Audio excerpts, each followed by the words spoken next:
इस प्रकार यहाँ पुण्य पापाधिकार समाप्त हो रहा है। देखो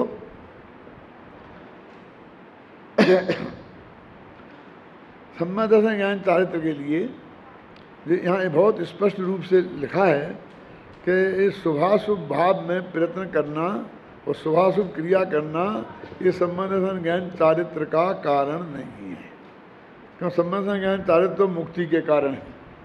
अब एक कारण के कारण की खोज है, क्योंकि हमको तो ये चाहिए ना, हमारी समस्या तो ये है कि सम्यक दर्शन ज्ञान चारित्र चाहिए। तो इसका कारण फिर कोई ने पूजा पाठ को, कोई ने स्वाध्याय को, कोई ने तत्व चर्चा को, जिस जिस क्रियाकांड को जिसने मान रखा है वो उस क्रियाकांड में लगा रहता है और फिर भी हजारों वर्ष तक नहीं होता है। इसका सीधा सच्चा अर्थ ये नहीं है कि ये उसका सही मार्ग नहीं था। ये मार्ग नहीं था, ये अर्थ है कि नहीं है?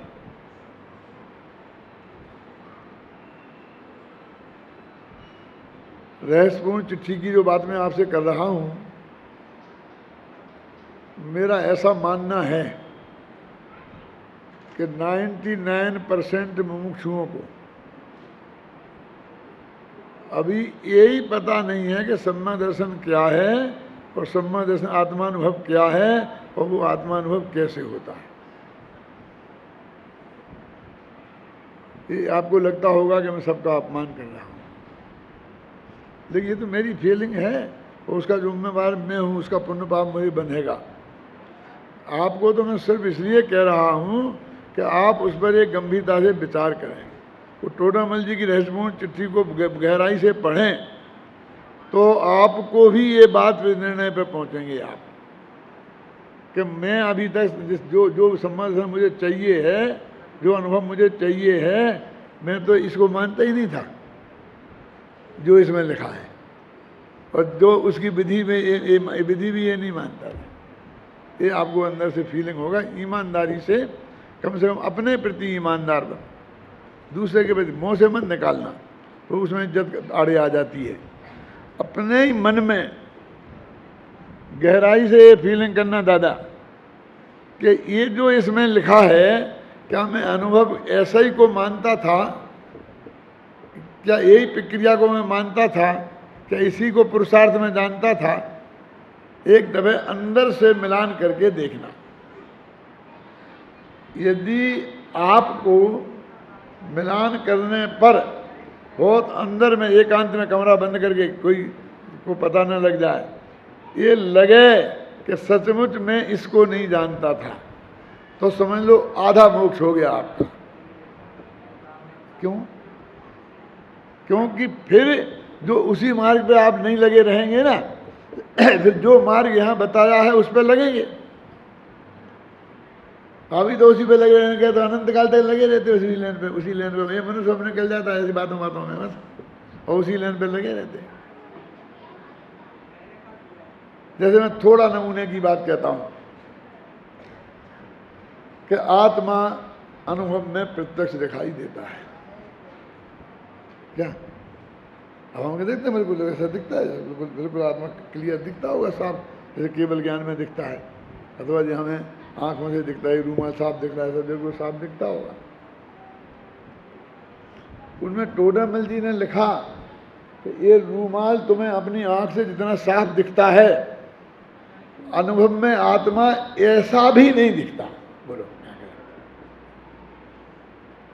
तुम तो जगमग जगमग 100 कोटि की सूर्य की प्रभा और ऐसा हो जाएगा, एकदम ये हो जाएगा, गलगलिया हो जाएगा, ये हो जाएगा। इसमें लिखा है क्या कि ये रूमाल तुम्हें जैसा दिखता है, अंदर अनुभव के काल में छायक सम्यक दृष्टियों को, आदिनाथ भगवान को भी ऐसा नहीं दिखता था जैसा ये रूमाल तुम्हें दिखता है। कोई बात याद आ रहा आपको रहस्यपूर्ण चिट्ठी का? उसमें लिखा है कि वो इंद्रिय प्रत्यक्ष भी नहीं है। जैसा इन 5 इंद्रियों से हमें ये बाह्य पदार्थ आँख से प्रत्यक्ष दिखाई देते हैं, इनमें जितनी निर्मलता है उसमें इतनी भी निर्मलता नहीं है, इसलिए इंद्रिय प्रत्यक्ष नहीं है। कितनी ताकत से उसे परोक्ष सिद्ध किया है। कौन से? स्वानुभव प्रत्यक्ष को। पढ़ना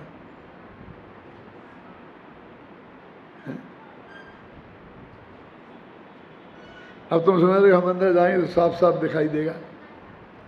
अब अंदर में जो साफ साफ दिखाई देगा वो तो कोई पौद्गलिक चीज होगी, अब उसको तुम आत्मा समझ लोगे। पढ़ लिया मैं कोटि सूर्य सम प्रभा, वो करोड़ सूर्यों के समान उसकी प्रभा है, तो वो देख करके आंखें चपटोने जाएंगे। क्या कि मैं तो अंदर में देखा एकदम उजाला उजाला, प्रकाश प्रकाश प्रकाश। अरे मूर्ख, प्रकाश तो पुद्गल की पर्याय है। भगवान आत्मा में प्रकाश प्रकाश नहीं होता, कि लिखा तो है, उसका अर्थ ज्ञान है, उजेला नहीं है। और तुम प्रकाश का अर्थ उजेला समझता है।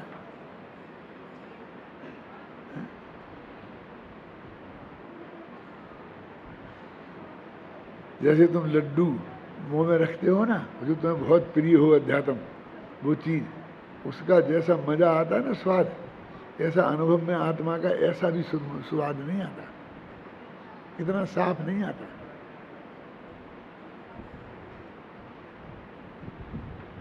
पांचों इंद्रियों पे लगाओ, मानस प्रत्यक्ष भी नहीं है।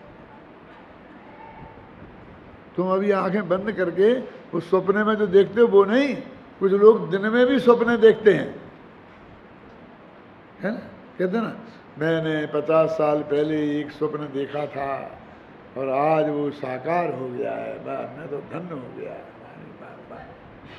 अरे वो कल्पना है तेरी, है क्यों?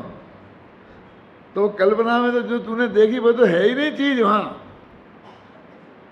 वो कहते जैसा वो कल्पना में साफ साफ दिखता है ना, किसे, जिसने ताजमहल बनाया है ना, उस कारीगर को जितना साफ साफ दिखता है, वो उतना भी साफ आत्मा अनुभव में नहीं दिखता। उसमें तो नहीं दिखता कितना, ये यही बताया है, कैसा दिखता तो है, बातें नहीं करते। वो था ना, वो उस दिन पर मूर्ति का अपन ने क्या किया था, वो मूर्ति शुद्धि, पत्थर शुद्धि, तो वहाँ पत्थर रखा था, वो एक मूर्ति लाया था वो साथ में, और बगल में मूर्ति रखी थी अपन ने यहाँ, और वो कहता था इस पत्थर में से जो मूर्ति बनेगी वो ऐसी बनेगी। तो अपन को तो वो बनी बनाई मूर्ति दिख रही थी, लेकिन उस कारीगर को उस पत्थर में वैसी मूर्ति दिख रही थी। कितनी साफ साफ दिख रही थी। उतना भी आत्मा अनुभव में उतना साफ भी नहीं दिखता है। पढ़ो तो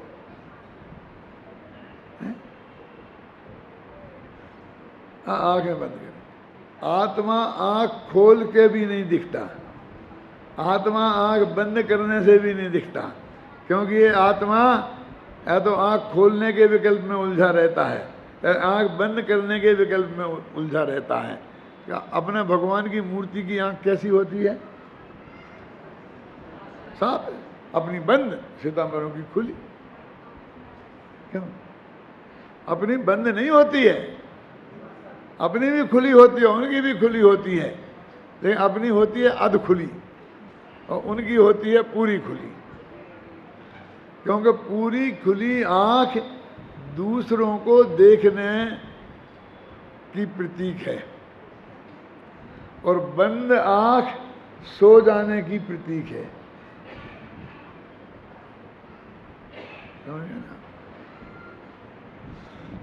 इसलिए ना बंद है ना खुली है, तो फिर कैसी है? क्या क्या करें हम? आंख बंद रखें कि खोलें? कि नहीं, अध खुली। क्या अध खुली भी नहीं? अब मर जाए क्या? कि तू आंख का कुछ करे ही मत, समझ, ना खोल के रख, ना बंद करके रख, ना अध खुली रख, और तू तो आत्मा में चला जा। तो आंख का क्या होगा? जैसी रहनी होगी वैसी रह जाएगी और तेरे आत्मा के अनुभव में कोई बाधा नहीं पड़ेगी। लेकिन 99.9% वो अर्धोन्मीलित होगी, अध खुली होगी। क्यों? देखो जरा सुनो, हमारे पास कान बंद करने के लिए कोई किवाड़ नहीं है। है कोई किवाड़? प्लेन में जाते हैं तो रुई रुई ठुसवाते हैं वे। हाँ, वैसे कोई ऑटोमेटिक नहीं है। क्यों? नाक बंद करने के लिए हमारे पास कोई साधन नहीं है। स्पर्श इंद्रिय को बंद करने का हमारे पास कोई साधन नहीं है।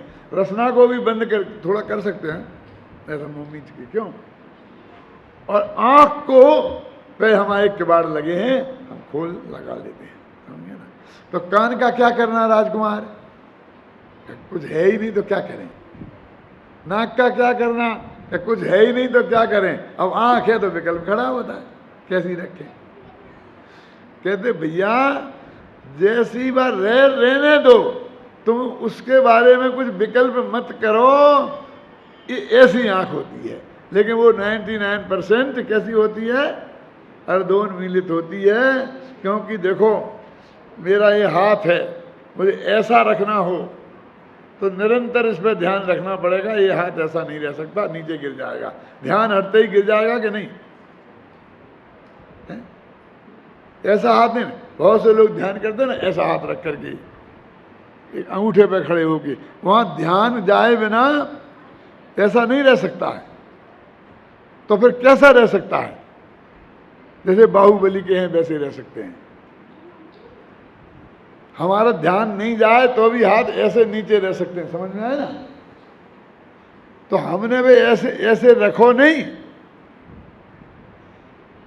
जब हम उसका कुछ नहीं करें और जैसे में भी जैसे रह जाएं वैसे रहने दें, तो रहने दें कि रहने भी मत दो।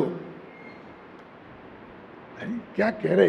क्योंकि तुम तो उलझे ही हो ना, कभी रहने दे रहे कभी नहीं रहने दे रहे। तुम उसके बारे में कुछ सोचो ही नहीं ना। क्यों? सोचो नहीं, बोलो नहीं, करो नहीं। माँ चिट्ठई माँ जमपई माँ चिंतई। जगत का परिणाम जगत जैसा होने दो ना, तुम्हें क्या लेना देना है? तुम तो अपने आत्मा में जाओ ना।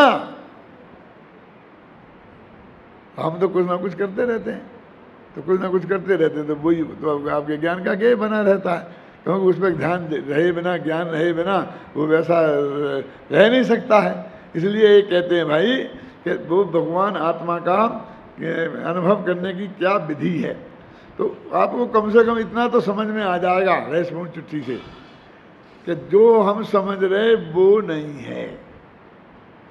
और ये समझ में आ जाएगा क्या है, तो उससे बड़ा भाग्य कोई दूसरा होगा नहीं। मैं सब बात इसलिए नहीं कह रहा हूँ कि मेरी लिखी किताब आप रहस्यपूर्ण चिट्ठी का पढ़ें, लेकिन मुझे रहस्यपूर्ण चिट्ठी की महिमा आई इसलिए मैंने आपको बात कही। मुझे विकल्प है कि आप उसको जानें और आपको भी आत्मा के अनुभव का कोई रास्ता मिलने का रास्ता खुले तो अच्छी बात है।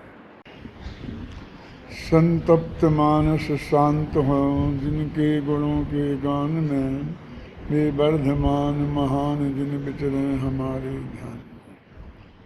पुण्य पाप अधिकार समाप्त हो गया है और उसके अंत का मंगलाचरण का कलश है। मंगलाचरण आदि में भी होता है, मध्य में भी होता है और अंत में भी होता है। तो इस तरह ये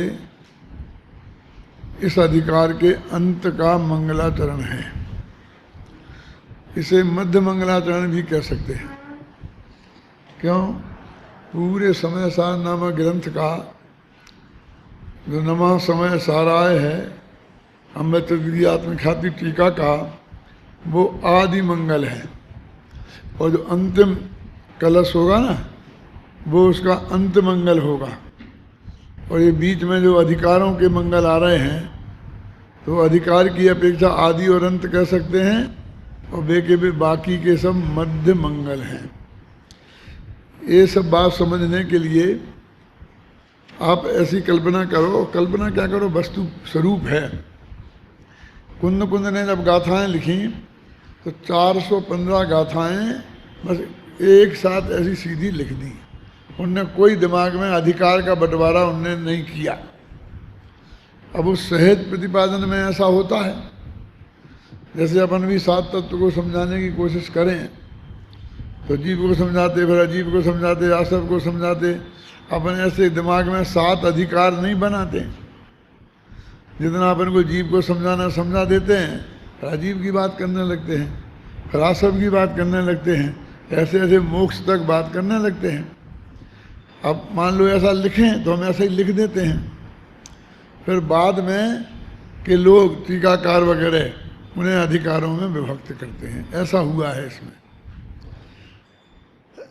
लेखन शैली 2 प्रकार की होती है, गद्य शैली खासकर। एक तो ऐसी होती है कि हम छोटे छोटे हेडिंग बनाते हैं। एक पेज में 3 हेडिंग बना दिए और फिर उसे बांट बांट करके लिखते जाते हैं। और एक ऐसी होती है हम संलग्न लिखते जाते हैं। जैसे मान लो हमें अजीब से हम आश्रव तत्व पर आए तो हम पैरा में आश्रव तत्व की बात करेंगे, ऊपर हेडिंग में आश्रव नहीं लगाएंगे। अपनी किताबों में यदि आप गद्य साहित्य की दृष्टि से निरीक्षण करेंगे तो क्रमबद्ध पर्याय ऐसी है कि जिसमें छोटे छोटे हेडिंग नहीं दिए गए हैं। धर्म के दर्शन ऐसी है जिसमें छोटे छोटे हेडिंग नहीं दिए गए हैं। और तीर्थंकर भगवान महावीर और सर्वोदय तीर्थ ऐसी है कि जिसमें दिए गए हैं। अब आप दोनों पढ़ जाएंगे लेकिन आपको ख्याल ही नहीं आएगा कि इनमें क्या फर्क है। जब वो पढ़ेंगे तो उस जैसा पढ़ लेंगे और ये पढ़ेंगे तो इस जैसा पढ़ लेंगे। ख्याल में है ना? पता ही नहीं पड़ेगा कि इसमें कोई शैली में फर्क पड़ गया है। अब दोनों के गुण दोष हैं। जो छोटे छोटे हेडिंग देते हैं तो उसमें आपको थोड़ा मोटा मोटा आइडिया रहता है कि भाई अभी ये बात बता रहे हैं और ये ख़त्म हो गई, अब ये बता रहे हैं। थोड़ा आपका दिमाग में थोड़ा सा आराम मिलता रहता है। आप देखते हैं कि भाई यहाँ से इतना ही पढ़ना है, फिर हेडिंग ख़त्म हो जाएगा तो आपको बहुत घबराहट नहीं छूटती है। और 25 पेज तक कहीं कोई नया हेडिंग आया ही नहीं तो आपको घबराहट छूटती है, जबकि उसमें भी विभाज तो है। ये तो इस छोटे छोटे हेडिंग लगाने का गुण है। और दोष क्या है कि हर जगह फ्लो टूटता है। क्योंकि जब हम नया हेडिंग देते हैं तो 1-2 लाइन में उसकी भूमिका देनी पड़ती है, और जब उसे ख़त्म करके उससे नया हेडिंग देंगे तो उसका उपसंहार करना पड़ता है। तो बार बार भूमिका, बार बार उपसंहार, समझे ना? तो विषय वस्तु टूटती है। और हम संलग्न लिखते जाते हैं तो उसमें बहुत अच्छा प्रतिपादन होता है। अब नए चक्र है तो नए चक्र को किस में लेंगे? तो वो सर्वोदय तीर्थ जैसा तो हेडिंग बीच बीच में दिए गए हैं, ऐसी किताब है। फिर भी उसमें एक पेज में 4 हेडिंग दे दिए, ऐसी नहीं है। एक हेडिंग दे दिया व्यवहार का, हमने दे दिया कि निश्चय व्यवहार, तो वो एकदम 30 पेज तक चलता गया। समझ गए ना? तो उसमें उपचयत, असद्भूत, सद्भूत ऐसे हेडिंग नहीं दिए बीच में। तो ये तीसरी शैली है कि हेडिंग दिए भी हैं और कम से कम दिए, फ्लो भी बाधित नहीं हो और एकदम लंबा नहीं हो जाए। क्या समझ ना? अभी ये सब शैलियाँ होती हैं और साधारण पाठक तो कुछ समझता नहीं है कि कहाँ क्या। अब इनका प्रयोग कैसे करना? इनका प्रयोग विषय वस्तु का जो प्रतिपादन होता है ना, उसके हिसाब से उनका प्रयोग हमको तय करना पड़ता कि हम इस किताब में किस शैली का उपयोग करेंगे, है ना? मीटिंग नहीं बैठालनी पड़ती है, वो अपने दिमाग में ही मीटिंग बैठालनी पड़ती है। उसमें आप बहुत आज़ाद भी रहते हैं और समझ लो कि किसी का पंच मात्र सहयोग भी नहीं होता है। दो ही उसमें भी गुण दोष हो गए ना। पूरी आज़ादी गुण है और सहयोग का अभाव एक कमी है। ये समय साल बस बिल्कुल कंटिन्यू 415 गाथाएं उनने लिख दी। तो कोई उनने विभाग नहीं किया, लेकिन फिर भी एक व्यवस्थित क्रम तो चलता ही है ना।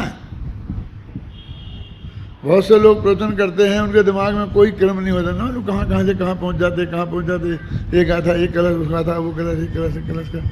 ऐसे ऐसे ऐसे पहुँचते कहाँ से शुरू हुए थे, कहाँ ख़त्म हुए थे। यदि उनसे पूछो कि तुमने 1 घंटा प्रवचन किया है तो कौन से सब्जेक्ट पे किया, तो बता ही नहीं सकते। उन्होंने सोचा ही नहीं था, बस शुरू कर दिया, घड़ी देख के ख़त्म कर दिया। तो क्या विषय कहना था, क्या प्रतिपादन हुआ है कि नहीं, उसमें कितना हो गया, कितना पॉइंट बाकी रह गए, ये गाथा का अर्थ कर रहे हैं तो कितनी बातें बता दी, कितनी बातें बाकी हैं, उनके दिमाग में कोई प्लानिंग ही नहीं है। करते जाते हैं, जो कुछ कहते जाते हैं, जो हो गया वही पूरी है, और नहीं हुआ तो नहीं हुआ। अब 2 बातें रह गई जो कल बताएंगे, ऐसा नहीं होता। फिर अमृतचंद्राचार्य देव ने इसका अंत में ये सब बातें लिखी हैं, इसमें वही बता रहा हूँ, मैं अपनी तरफ से नहीं कह रहा हूँ, कि इसका वर्गीकरण किया। फिर उसे रंगभूमि है ना, जीवाधिकार, कर्ता कर्म अधिकार, पुण्य पाप अधिकार, ऐसे अधिकारों में उसे विभक्त किया। लेकिन उनने उसे नाटक का रूप दिया। टीका, आत्मख्याति टीका में नाटक का रूप दिया। तो ये पुण्य पाप अधिकार एक नाटक है का एक अंक है, और अब वो ये समाप्त होने जा रहा है। तो फिर अंत का मंगलाचरण है। जैसे आप नाटक देखते हैं ना स्टेज पे, तो जब पहले आते हैं तो पहले एक मंगलाचरण करते हैं। जैसे अभी अभय कुमार जी पंचकल्याण की स्टेज पे कराते कि नहीं कराते हैं क्या?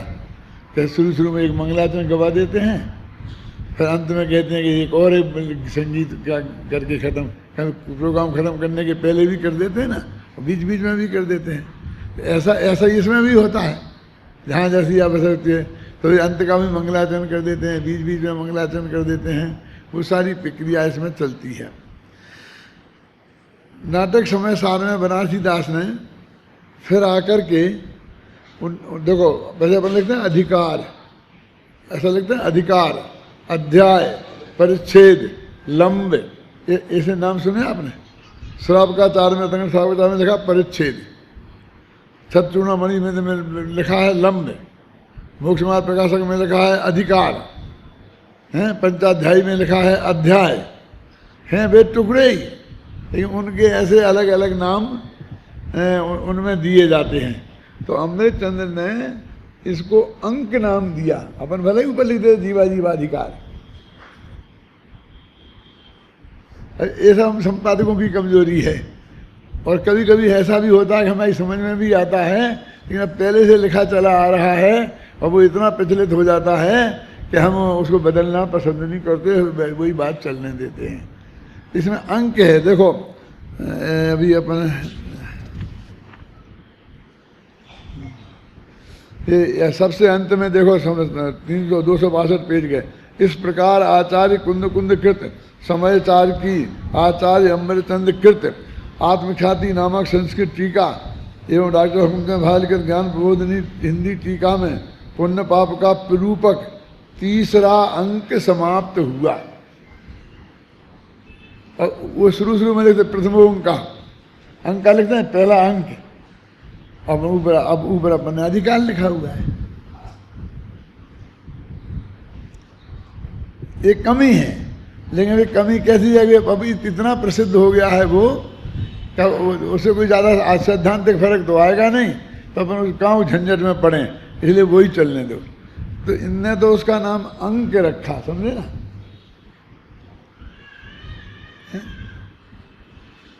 अब बहुत से लोग, लाल बहादुर शास्त्री जैसे PhD डॉक्टर विद्वान ने, जबकि मोक्ष मार्ग प्रकाशक में हर अंत में खुद टोडरमल जी खुद लिखते हैं पहला अधिकार समाप्त हुआ, और उन्होंने उसको अध्याय नाम लिख दिए। उन्होंने विचार ही नहीं किया कि टोडरमल जी इसको अधिकार कहते हैं कि अध्याय कहते हैं, और सब उसमें अध्याय अध्याय अध्याय अध्याय छाप दिया। फिर बनारसी दास ने क्या किया कि इनका नाम द्वार रखा। देखो, जीव द्वार, अजीब द्वार, आश्रम द्वार, ये क्यों रखा? क्योंकि नाटक की स्टेज पर वो दरवाजे से प्रवेश करता है, इसलिए उन्होंने वो दरवाजा रखा, पहला दरवाजा, दूसरा दरवाजा। जैसे होता है ना बगल में जो दरवाजा है ना, इधर देखो, इधर हम किवाड़ भी लगवा सकते थे, इधर स्टेज है ना, स्टेज पे ये 2 द्वार हैं, तो वो यहाँ से प्रविष्ट होता है ना पात्र, इसके पीछे मूछे मूछे रंगते हैं, जो भी करना होता है उन्हें करते हैं, और फिर इन द्वारों से प्रविष्ट होता है। तो उन्होंने उसे नाट्य कला की दृष्टि से उसका क्या नाम रखा? प्रथम द्वार, द्वितीय द्वार, कर्ता कर्म द्वार, पुण्य पाप द्वार।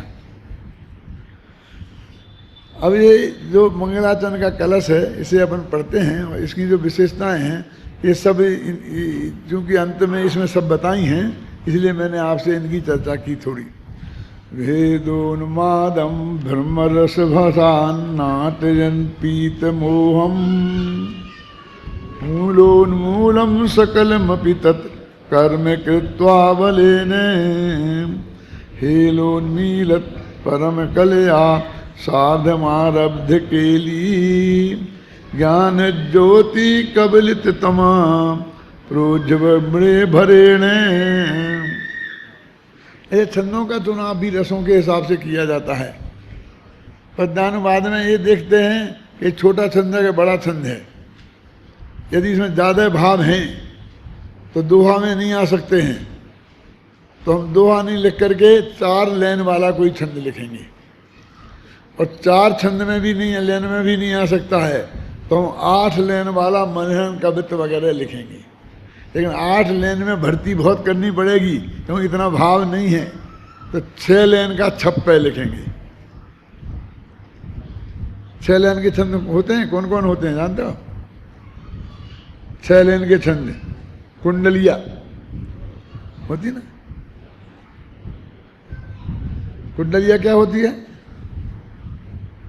पहला दोहा, फिर 4 लाइन रोला की मिला करके एक कुंडलिया बन जाती है।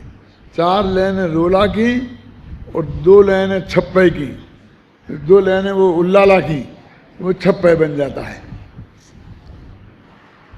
बहुत हैं उसमें। तो इस तरह से ये छंद यहाँ क्यों रखा?